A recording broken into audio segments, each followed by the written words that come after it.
70대의 한 여인이 새벽빛도 채 가시지 않은 전주 한옥마당에서 짐 가방을 꾸리고 있었습니다. 손이 떨리지 않았습니다. 눈물도 흘리지 않았습니다. 오히려 그 얼굴에는 수십 년 만에 처음으로 마주하는 단단한 고요함이 깃들어 있었지요. 아들이 뒤에서 어머니를 불렀습니다. 한 번, 두 번, 목소리에 당황함이 묻어 있었습니다. 그러나 그녀는 단 한 번도 뒤를 돌아보지 않았습니다.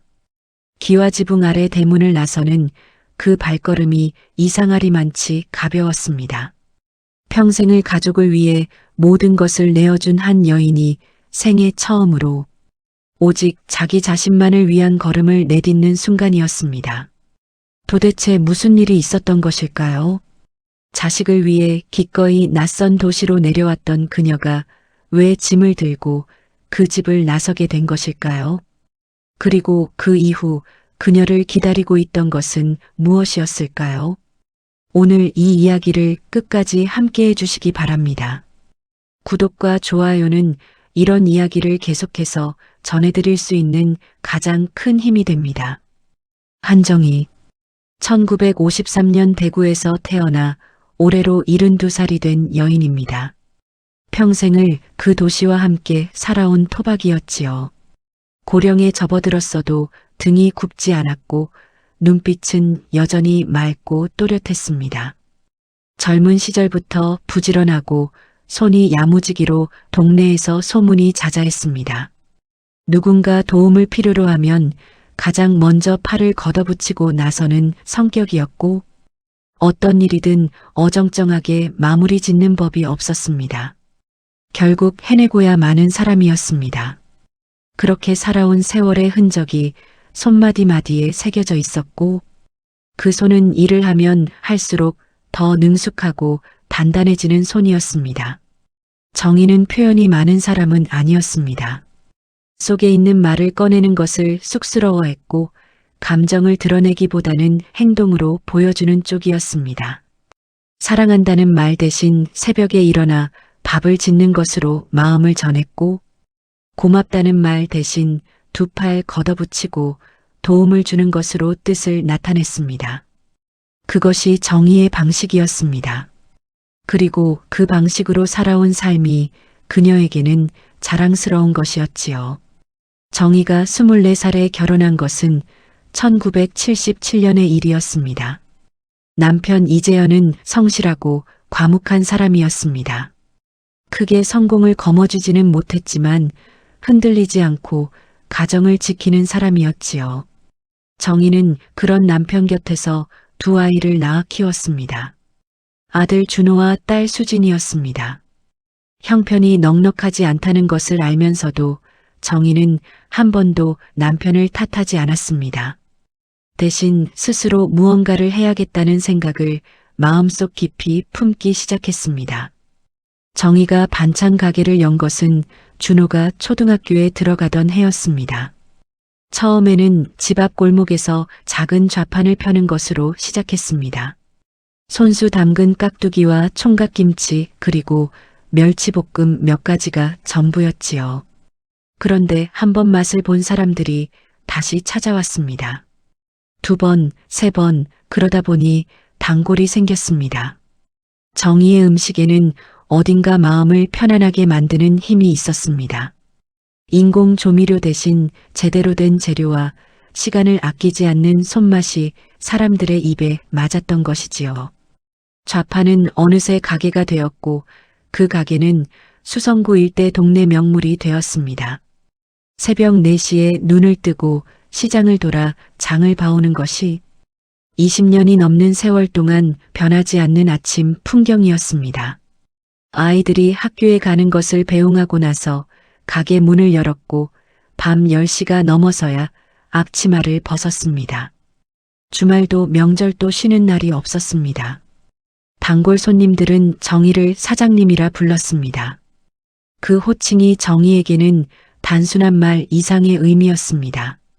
한 번도 제대로 된 직함 하나 가져본 적 없던 여인이 당당하게 가게 주인으로 불리는 것이 뿌듯했습니다. 누군가의 아내, 누군가의 어머니가 아닌 온전히 자기 이름을 건 공간에서 일한다는 것이 삶에 활기를 불어넣어 주었습니다. 그 긴 세월 동안 정희가 자기 자신을 위해 쓴 돈이 과연 얼마나 되었을까요? 옷 한 벌을 새로 사면서도 준호 학원비와 수진이 교복값을 먼저 헤아리고 나서야 손을 뻗는 사람이었습니다. 자신보다 가족이 언제나 먼저였습니다.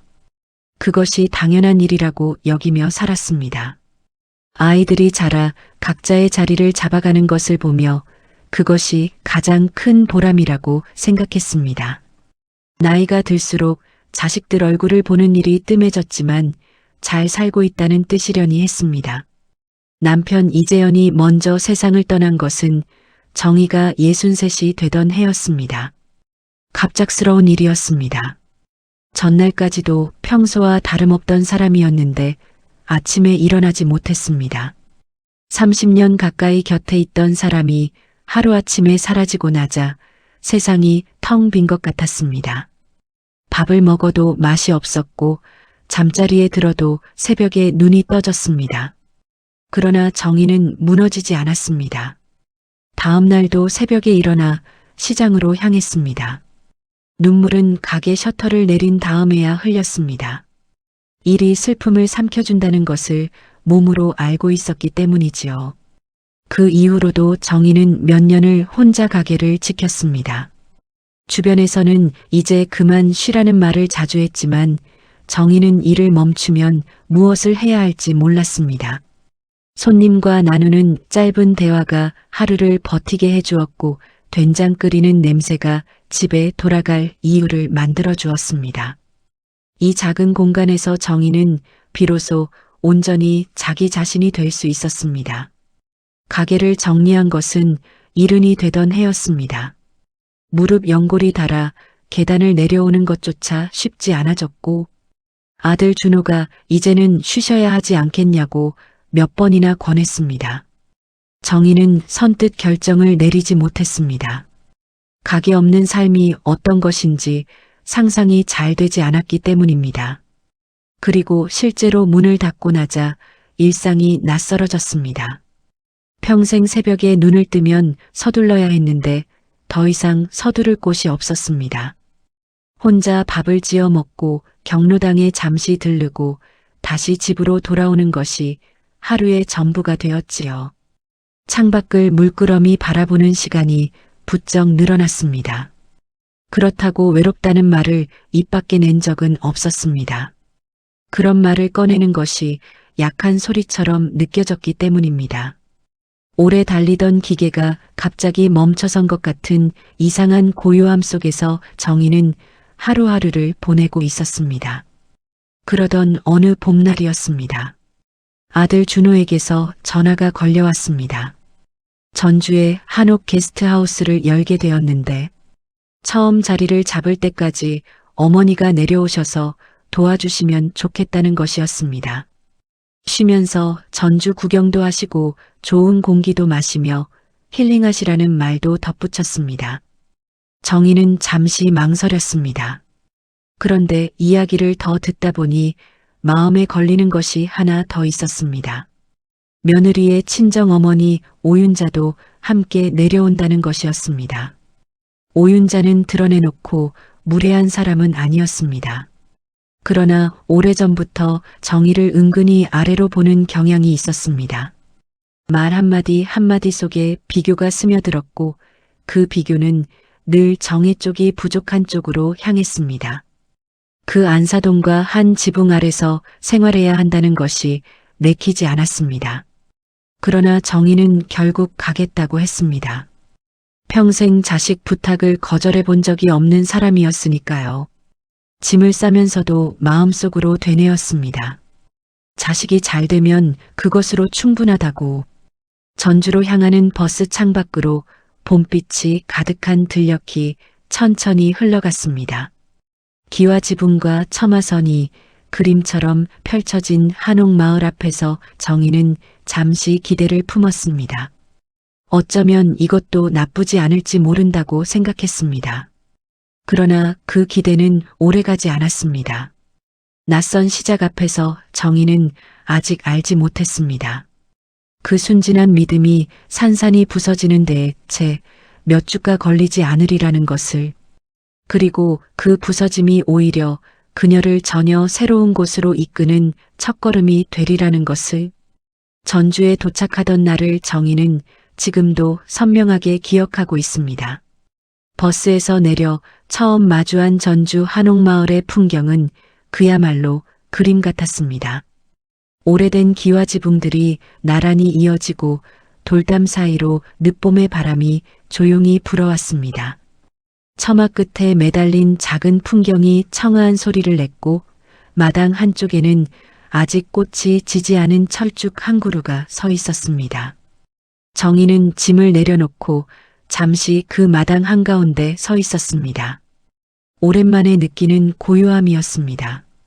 이곳이라면 잠시 쉬어갈 수 있을 것도 같다는 생각이 스쳤습니다. 그러나 그 고요함은 이틀을 넘기지 못했습니다. 준호가 운영을 시작한 게스트하우스는 방이 4개짜리 소규모였습니다. 아직 개업 초기라 손님이 많지 않았지만 그렇다고 일이 적은 것은 아니었습니다. 손님을 맞이하는 것 외에도 해야 할 일들이 산처럼 쌓여 있었습니다. 침구를 정리하고 욕실을 닦고 마당을 쓸고 조식을 준비하는 것까지 모두 누군가의 손이 필요한 일들이었습니다. 그리고 그 누군가는 어느새 자연스럽게 정희가 되어 있었습니다. 처음에는 정희도 이상하다고 생각하지 않았습니다.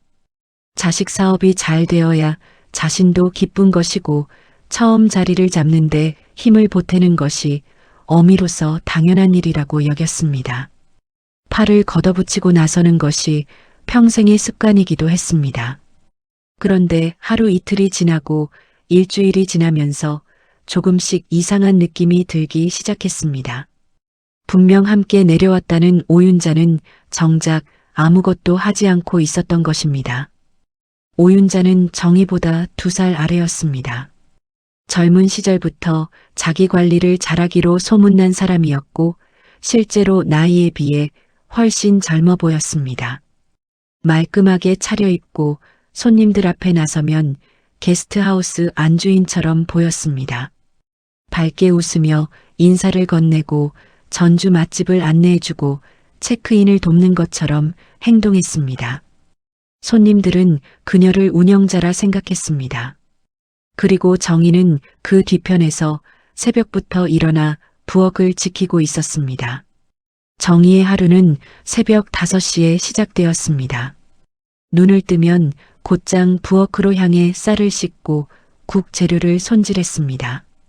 조식으로 나가는 된장국과 계란말이와 나물 반찬 2-3가지를 준비하는 데만 2시간이 걸렸습니다.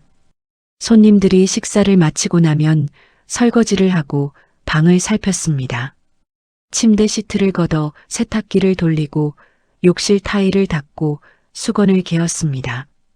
오전이 끝날 무렵 장을 보러 시장에 나갔다 돌아오면 어느새 점심때가 되어 있었습니다. 오후에는 다음날 조식 재료를 다듬었습니다. 그렇게 하루가 흘러갔습니다. 무릎이 시렸습니다. 젊은 시절부터 오래 서서 일해온 탓에 연골이 좋지 않은 것을 정희 자신도 알고 있었습니다. 차가운 돌바닥 위에서 오래 서 있으면 무릎 안쪽이 쑤시는 것이 느껴졌습니다. 그래도 내색하지 않았습니다. 일을 시작하면 몸이 적응한다는 것을 평생의 경험으로 알고 있었으니까요. 그보다 마음에 걸리는 것이 따로 있었습니다. 오윤자가 뒤에서 하는 말들이었습니다. 손님이 없는 시간이면 오윤자는 정희에게 사소한 것들을 지시했습니다. 말하는 방식은 정중했습니다. 그러나 그 정중함이 오히려 더 거슬렸습니다. 어딘가 정희를 아랫사람 다루듯 하는 결이 있었습니다. 어머님, 오늘 저녁에 수건 좀 더 개어 놓으시겠어요? 손님이 오실 것 같아서요. 어머님, 마당 구석 쪽에 낙엽이 좀 남아있던데 한번 쓸어주시면 좋겠어요. 어머님, 된장국이 오늘은 좀 싱거웠나 봐요. 손님이 간이 약하다고 하시던데요. 처음에는 그냥 넘겼습니다. 말하는 투가 마음에 들지 않아도 결국 해야 할 일들이었고 자식들 사업을 위한 것이었으니까요. 그러나 그런 지시가 하루에도 서너 번씩 반복되자 정희는 자신이 어디에 서 있는지를 새삼 돌아보게 되었습니다. 게스트하우스에 손님을 위해 온 것인지 아니면 오윤자의 심부름꾼으로 내려온 것인지 알 수 없어졌습니다. 정희는 어느 날 저녁 준호에게 조용히 말을 꺼냈습니다. 준호야, 어머니가 뭘 하러 여기 온 건지 다시 한번 얘기해봐라. 준호는 피곤한 표정으로 고개를 돌렸습니다. 어머니, 처음에 말씀드린 것처럼 자리 잡을 때까지만 도와주시면 된다고 했잖아요. 조금만 더 하시면 돼요. 곧 사람 구할 거예요. 곧이라는 말이 몇 번째인지 정희는 세어보지 않았습니다. 그 대신 속으로 삼켰습니다. 자식 앞에서 작은 소리를 내는 것이 왠지 체면을 구기는 일 같았고 내가 이것도 못 참냐 싶은 생각도 들었습니다. 평생 더 힘든 일도 해왔는데 하고 스스로를 다독였습니다. 그런데 며칠 후 상황은 더 분명해졌습니다. 며느리 지연이 주말에 내려왔습니다. 지연은 게스트하우스를 둘러보며 이것저것 살폈습니다. 정희가 준비해 놓은 반찬들을 보고 잘 해놓으셨네요 하고 말했습니다. 그 말에는 따뜻함이 없었습니다. 당연한 것을 확인하는 말투였습니다. 그리고 오윤자를 향해서는 엄마 많이 힘들지요 하며 팔을 감쌌습니다. 정희는 그 장면을 부엌에서 보았습니다. 손에 들고 있던 국자를 가만히 내려놓았습니다. 가족 안에서의 위치라는 것이 있습니다. 오랜 세월이 지나도 변하지 않는 무게 같은 것이지요. 정희는 그것을 이미 느끼고 있었지만 이렇게 눈앞에서 확인하게 되니 말로 표현하기 어려운 감정이 올라왔습니다. 자신이 이 집에서 어떤 존재로 여겨지는지가 선명하게 보이는 순간이었습니다.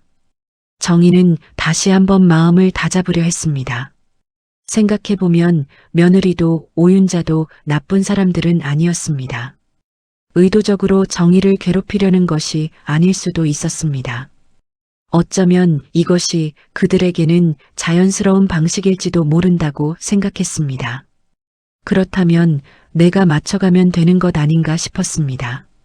그러나 맞추려 할수록 오윤자의 지시는 더 잦아졌습니다. 어머님, 이것도요. 어머님, 저것도요. 정희가 순응하면 할수록 그것이 당연한 일로 굳어졌습니다. 조용히 하면 할수록 더 보이지 않는 사람이 되어갔습니다. 어느 날 아침 정희는 이른 새벽에 혼자 마당에 나와 앉았습니다. 하늘이 아직 어둑어둑했습니다. 기와지붕 너머로 밝아오는 새벽빛이 조금씩 번져오고 있었습니다. 손이 찼지만 그냥 두었습니다. 오래간만에 아무것도 하지 않고 앉아 있었습니다. 이 집에 내려온 지 3주가 지나 있었습니다. 정희는 자기 자신에게 물어보았습니다. 나는 지금 여기서 무엇을 하고 있는 건가? 일을 하는 것에는 익숙했습니다. 몸이 힘든 것도 문제가 아니었습니다.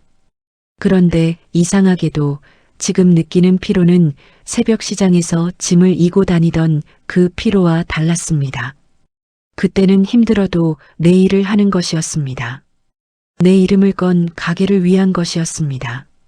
그런데 지금은 달랐습니다. 무언가를 위해 일하고 있다는 느낌이 아니라 어딘가에 쓰이고 있다는 느낌이 들었습니다. 그 차이가 정희의 가슴 어느 구석에 가시처럼 박혀 있었습니다. 그날 저녁 정희는 잠을 이루지 못했습니다. 천장을 바라보며 지난 세월을 되짚어 보았습니다. 반찬 가게를 운영하던 20여 년 동안 얼마나 많은 새벽을 혼자 버텨왔는지를 생각했습니다. 그때도 힘들었습니다. 그러나 그때의 힘든 것과 지금의 힘든 것은 뿌리가 달랐습니다. 그때는 스스로 선택한 길이었습니다. 정희는 천천히 몸을 일으켜 창가에 앉았습니다.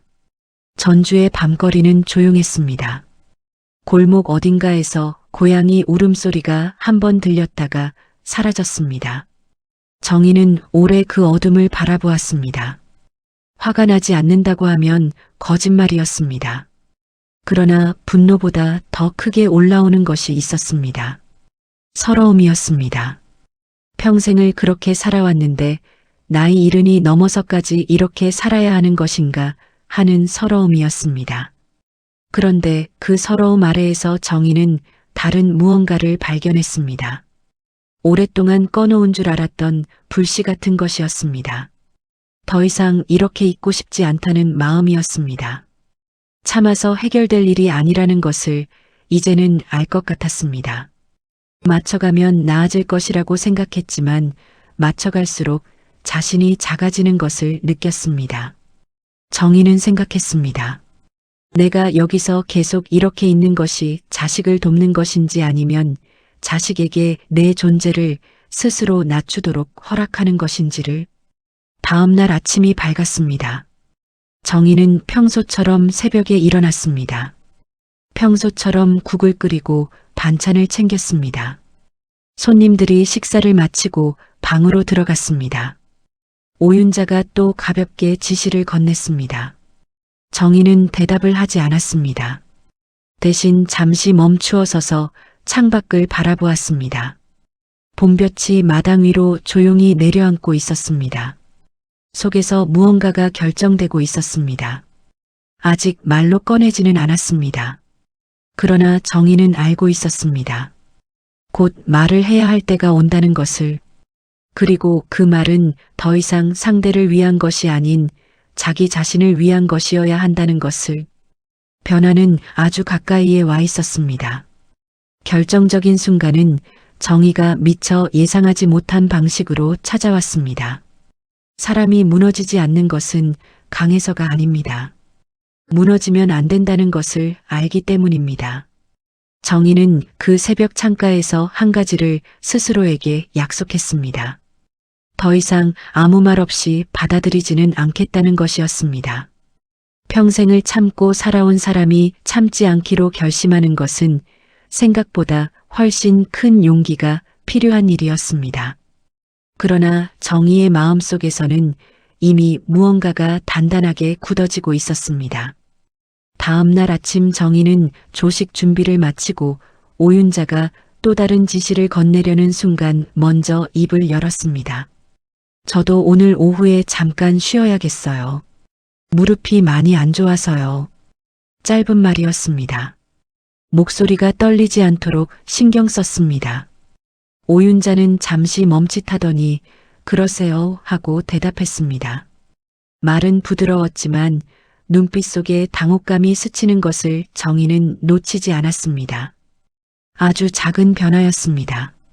그러나 그 작은 변화가 정희에게는 적지 않은 의미였습니다. 말을 꺼내는 것이 가능하다는 것을 확인한 것이었으니까요. 그날 오후 정희는 처음으로 혼자 전주 시내를 걸었습니다. 한옥마을 골목을 따라 천천히 걸으며 풍경을 바라보았습니다. 오래된 돌담 위로 담쟁이가 뻗어 있었고 작은 공방들 사이로 사람들이 느릿느릿 오가고 있었습니다. 어디선가 커피 냄새가 흘러나왔습니다. 정희는 좁은 골목 벤치에 잠시 앉았습니다.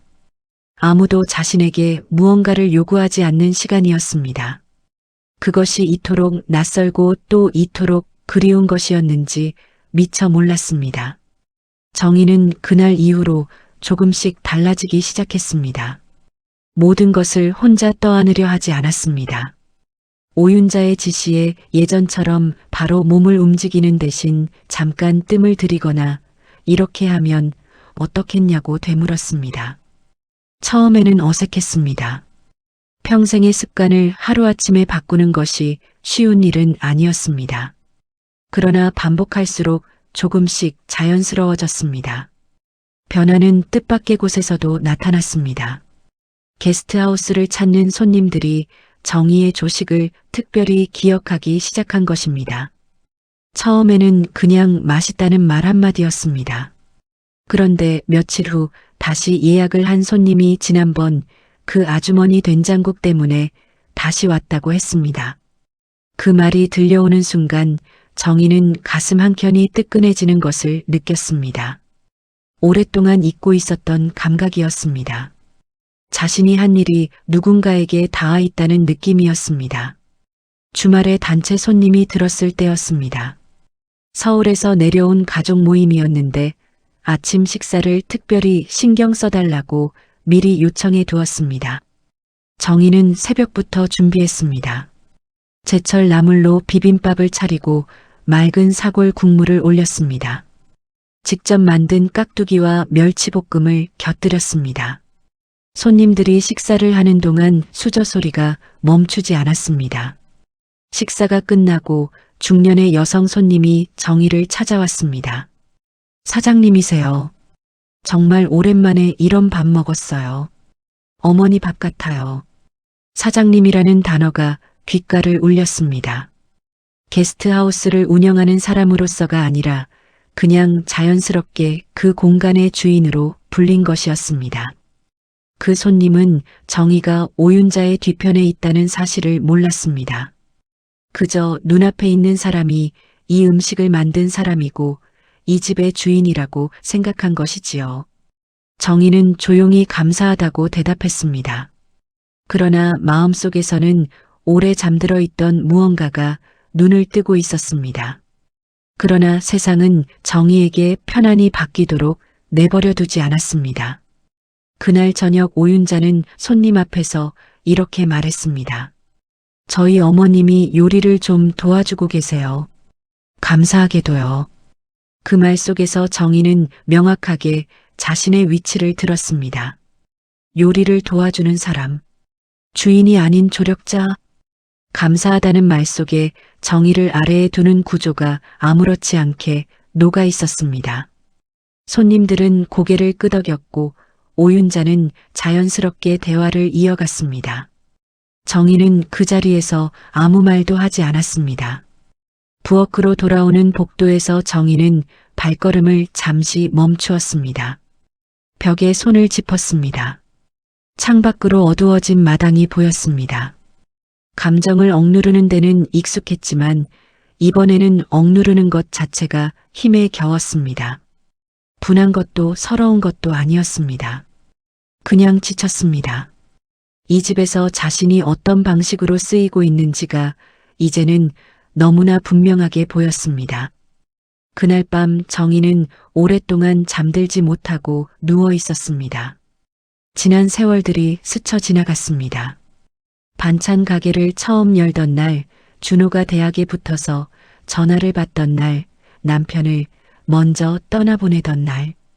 그 모든 순간에 정희는 혼자였습니다.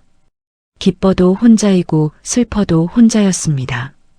그러나 그 혼자라는 것이 지금처럼 이렇게 쓸쓸하지는 않았습니다. 지금의 쓸쓸함은 단순히 혼자이기 때문이 아니라 자신이 어디에 있는지를 잃어가는 것 같은 느낌이었습니다. 결정적인 순간은 예고 없이 찾아왔습니다. 다음 날 오후 정희가 마당 쪽 창가에서 나무를 다듬고 있을 때였습니다. 복도 저편에서 준호와 지연의 목소리가 들려왔습니다. 두 사람은 정희가 그 자리에 있는 것을 모르고 있었습니다. 지연의 목소리가 먼저 들렸습니다. 어머니가 언제까지 계실 것 같아요. 준호가 대답했습니다. 좀 더 굴려야지. 처음에 인건비 아끼려면 어쩔 수 없잖아. 어차피 용돈도 드리고 있으니까 괜찮지 않겠어. 지연이 작게 웃었습니다. 그러게요. 사람 쓰면 또 돈인데. 그것이 전부였습니다. 짧은 대화였습니다. 두 사람은 그렇게 말하고 발소리를 내며 다른 쪽으로 걸어갔습니다. 정희는 손에 들고 있던 나무를 내려놓았습니다. 손이 떨리지 않았습니다. 눈물이 나지 않았습니다. 오히려 마음이 이상하리만치 고요해졌습니다. 굴린다는 말을 정희는 천천히 되새겼습니다. 사람을 굴린다는 말. 자신이 그 대상이었습니다. 아들의 입에서 나온 말이었습니다. 평생을 위해 살아온 아들이었습니다. 새벽에 도시락을 싸서 학교 앞에 갖다 주던 그 아이였습니다.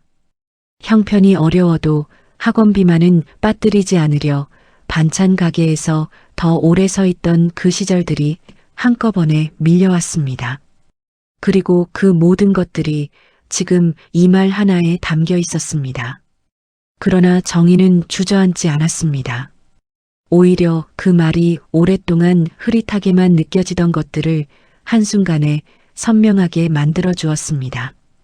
이 집에서 내가 어떻게 보이고 있는지를 이제는 더 이상 의심할 필요가 없었습니다. 짐작이 아니라 사실이었습니다.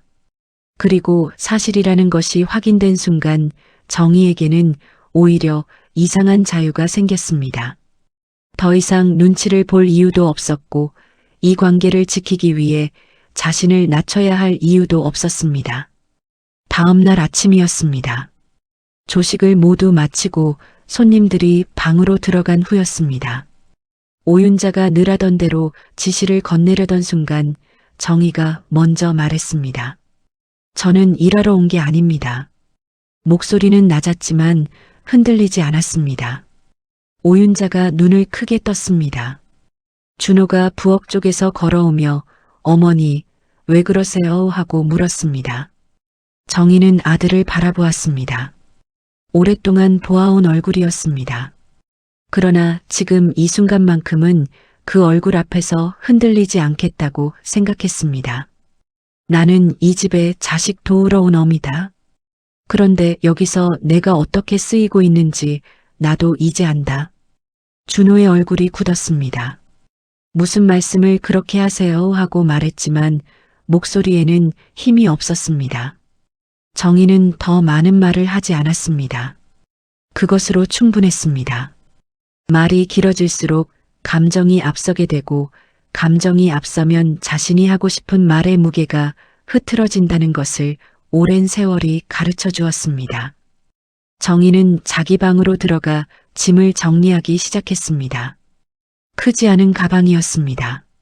내려올 때도 많이 챙기지 않았으니 올라갈 때도 마찬가지였습니다. 손을 움직이는 동안 마음이 놀랍도록 고요했습니다. 이 고요함이 체념이 아니라는 것을 정희는 알고 있었습니다. 무언가가 끝나는 것이 아니라 무언가가 시작되려 하는 전날 밤 같은 느낌이었습니다. 기와 지붕 아래 대문을 나서는 정희의 발걸음은 가벼웠습니다.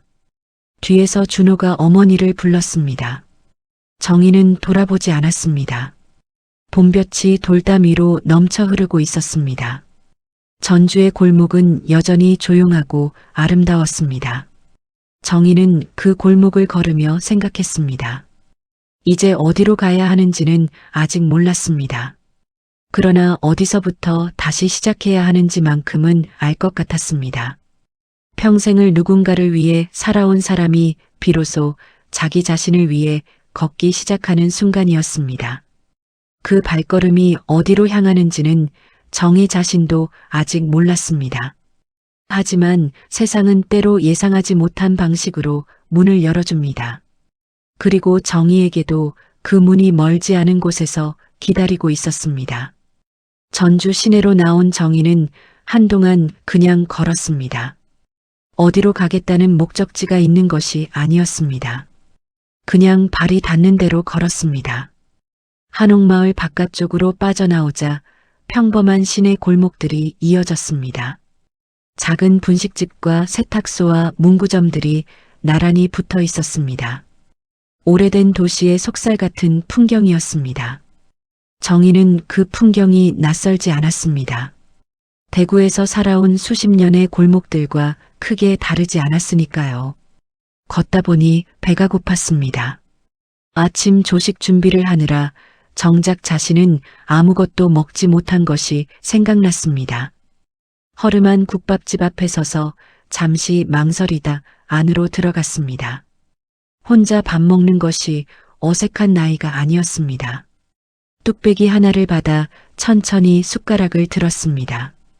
뜨거운 국물이 목을 타고 내려가는 순간 눈물이 날 것 같았습니다. 그러나 정희는 울지 않았습니다. 그 대신 밥을 다 먹었습니다. 오랜만에 제대로 된 한 끼였습니다. 식사를 마치고 나오는 길이었습니다. 골목 어귀에 조그만 현수막 하나가 붙어 있었습니다. 전주 남부시장 주말 야시장 참가자 모집. 먹거리 부스 신청 받습니다. 손으로 쓴 것처럼 소박한 글씨였습니다. 정희는 걸음을 멈추고 그 현수막을 읽었습니다. 다시 한번 읽었습니다. 가슴 어딘가에서 아주 오래된 무언가가 조용히 움직이는 것이 느껴졌습니다. 정희가 남부시장을 찾아간 것은 그날 오후였습니다. 담당자를 만나 이야기를 나눴습니다.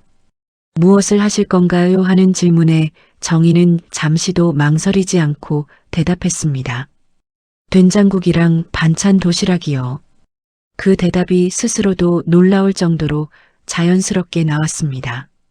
신청서를 작성하면서 손이 조금 떨렸습니다. 두려움이 아니었습니다. 오랫동안 쓰지 않던 근육을 다시 쓰기 시작할 때 느끼는 그 특별한 떨림이었습니다. 첫 주말이 되었습니다. 정희는 새벽 4시에 눈을 떴습니다. 몸이 기억하는 시간이었습니다.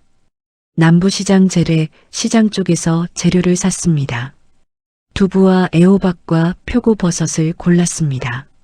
멸치는 직접 들어 냄새를 맡아보고 골랐습니다. 시장 아주머니가 눈이 좋으시네요 하고 말했습니다. 정희는 오래 해봤거든요 하고 웃었습니다. 그 웃음이 어색하지 않았습니다. 작은 부스에 자리를 잡았습니다. 테이블 하나와 간이 버너 하나였습니다. 정희는 미리 준비해온 된장국을 데우고 반찬들을 차곡차곡 꺼내 놓았습니다. 도시락 용기에 밥을 담고 반찬을 얹었습니다. 소박했습니다. 화려한 것이 없었습니다. 그러나 냄새가 달랐습니다.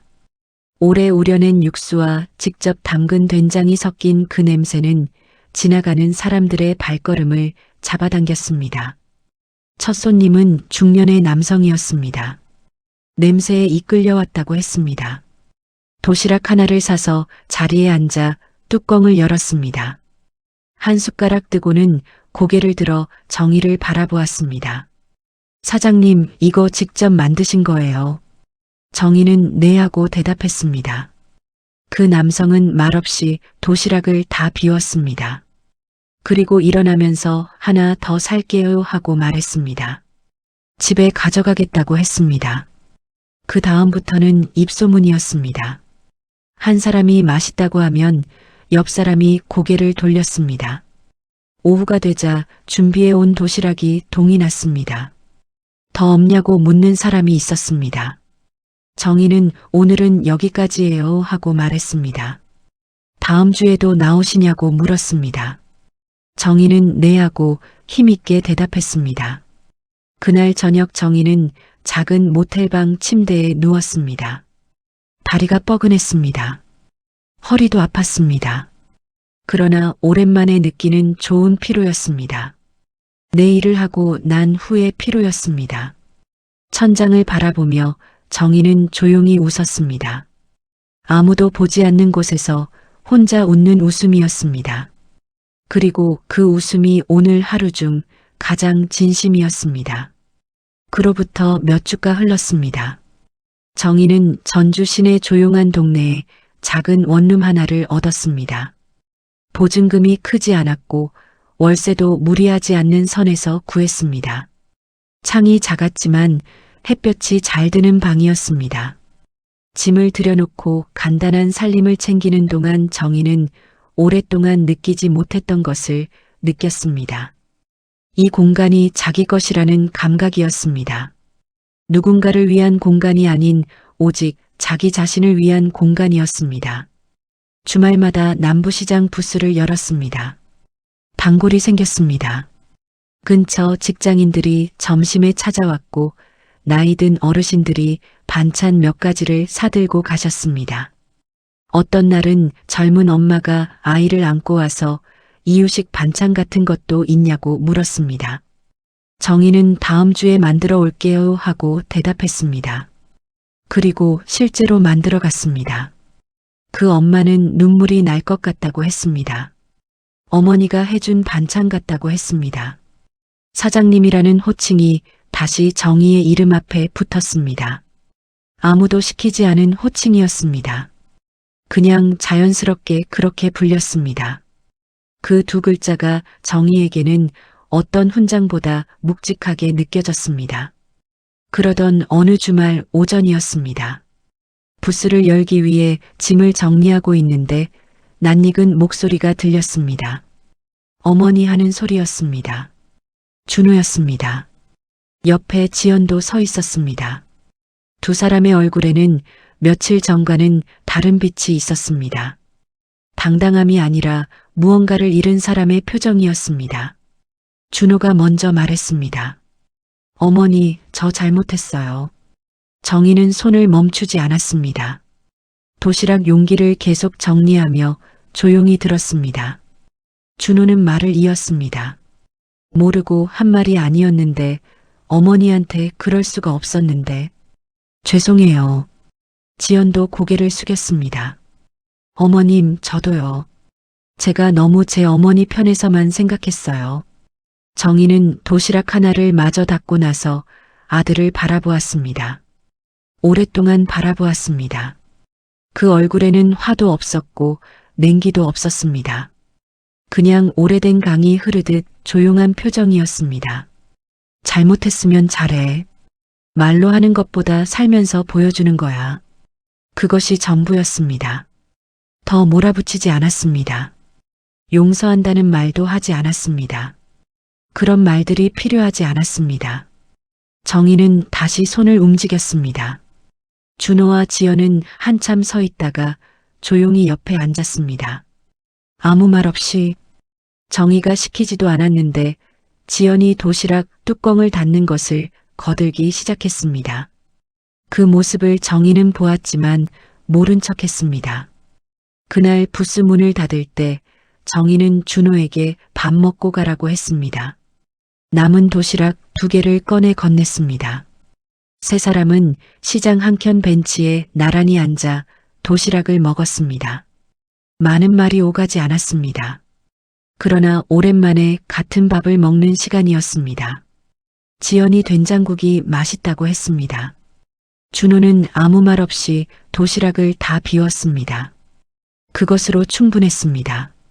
가족이라는 것이 원래 그런 것인지도 모릅니다. 크게 상처를 주고 크게 미안해하고 그러다 다시 같은 밥상 앞에 앉게 되는 것. 말끔하게 해결되는 것이 아니라 시간이 쌓이면서 조금씩 다듬어지는 것. 그 과정이 완벽하지 않아도 계속되는 것이 가족이었습니다. 정희는 그것을 머리로 알았던 것이 아니라 이번에 몸으로 배웠습니다. 전주의 봄이 깊어지고 있었습니다. 원룸 창가에 정희가 들여놓은 작은 화분에서 새순이 돋아나고 있었습니다. 아침이면 볕이 들어와 그 초록빛을 환하게 비추었습니다. 정희는 커피 한 잔을 들고 그 앞에 앉는 것이 요즘의 아침 습관이 되었습니다. 누군가를 위해 서두를 필요가 없는 아침이었습니다. 그 고요함이 이제는 낯설지 않았습니다. 오히려 오래 기다려온 것처럼 자연스러웠습니다. 주말마다 부스를 열었고 그 부스에는 매주 새 얼굴과 익숙한 얼굴이 섞여 찾아왔습니다. 정희의 된장국을 먹으러 오는 사람들이 있었고 반찬 도시락을 예약해두는 단골도 생겼습니다. 어떤 할머니는 내가 예전에 이런 반찬 직접 했는데 이제 못하겠더라고 했습니다. 정희는 그 말을 들으며 고개를 끄덕였습니다. 그 마음을 알았습니다. 무언가를 만든다는 것은 단순히 요리를 하는 일이 아닙니다. 자기 손으로 무언가를 완성한다는 것은 자기 자신이 아직 살아있다는 것을 확인하는 일입니다.